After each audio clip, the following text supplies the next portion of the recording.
Hello guys, this is Mac Elves, Estengen. So today I'm going to share and give you a short tutorial about on how to do a payment using DragonPay. So kadalasan kasi is maraming nalilito, especially itong new version ng payment system natin. So previously kasi wala tayong nakikita na DragonPay option. So most of the time, yung mga payment na nanggagaling sa Pinas is usually ginagamit nila is yung Cebuana Mule Year at saka yung Mule Year. So in this video, I'm going to show and teach you on how you do the payment using DragonPay. Let's say you're paying via Cebuana or Mule Year or any other payment options.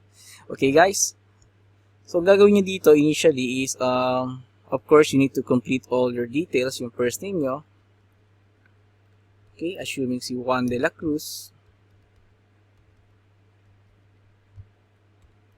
Then, yung contact number nyo.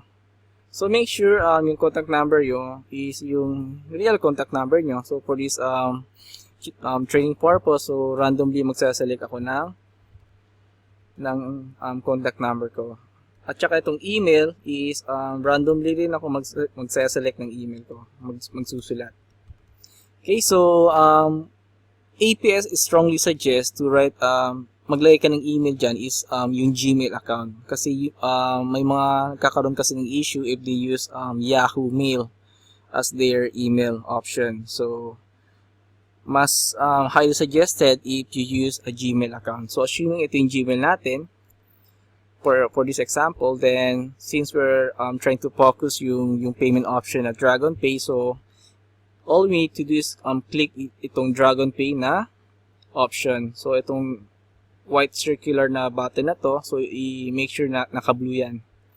Then after that, scroll down. Itong I agree with the terms and condition, tick nyo yan. So make sure naka-green. Itong I agree with my affiliate sponsor, so whatever sponsor or whoever sponsor na nandito.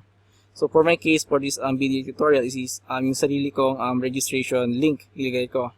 So click nyo lang itong I agree with my affiliate sponsor kung siya na ba talaga yung sponsor nyo. So make sure it's also a green, naka-highlight siya sa green. Then after that, apply now. So ngayon guys, andito kayo sa mismong DragonPay na payment option. So, since we're trying to focus on the remittances na nasa Pinas like Cebuana or ML or Mule Year, so makikita nyo po dito guys yung somewhere nasa baba yan. So, over the counter and others. So, click nyo lang to, click nila to, yung prospect nyo, or itong ML, so depende kung anong option na gagamitin nila.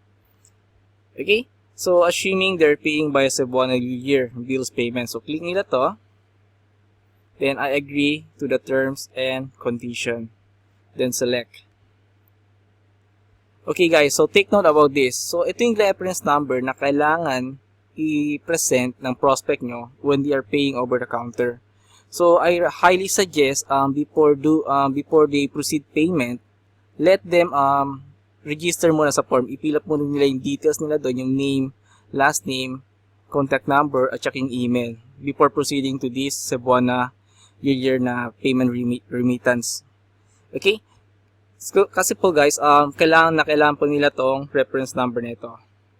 So, assuming ito na yung pinaka yung confirm payment na process nyo, so is either i-screenshot nyo lang to or pwede nyo rin i-isa instruction via email. So, this is how you do a payment process gamit yung DragonPay option na meron tayo dito sa APS. So, the same thing goes with all those payment option na nandito sa DragonPay. So, the same procedure pa rin to guys. So, I hope this video helps you. Talk to you soon guys. This is Mac Elves. Thanks for watching.